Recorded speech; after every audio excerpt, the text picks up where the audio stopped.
अकोला शहरात गुन्हेगारीचे प्रमाण वाढत असताना शिवनी परिसरात एका तरुणाची निर्घृण हत्या करण्यात आली आहे। या प्रकरणानंतर आरोपींचा चाकू हातात घेतलेला व्हिडिओ व्हायरल झाल्याने शहरात भीतीचे वातावरण निर्माण झाले आहे।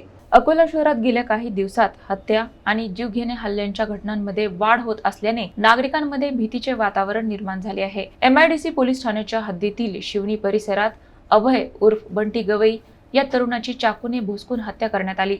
प्राथमिक माहितीनुसार जुन्या वादातून हा हल्ला करण्यात आला असून आयोग सावत व गणेश सोनी यांनी ही हत्या केल्याचा संशय व्यक्त केला जात आहे। धक्कादायक बाब म्हणजे हत्येनंतर आरोपींचा हातात चाकू घेऊन दादागिरी करतानाचा व्हिडिओ सोशल मीडियावर व्हायरल झाला होता। घटनेनंतर दोन्ही आरोपी मुंबईकडे फरार होण्याच्या तयारीत असताना अकोला पोलिसांच्या स्थानिक गुन्हे शाखेने अकोला रेल्वे स्टेशनवर त्यांना अटक केली। या घटनेमुळे अकोल्यातील कायदा सुव्यवस्थेवर प्रश्नचिन्ह उपस्थित झाले असून पोलिसांचा धाक कमी झालाय का असा सवाल नागरिकांकडून केला जात आहे।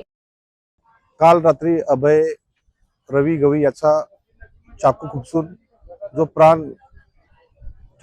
त्याचा जीव घेण्यात आलेला आहे।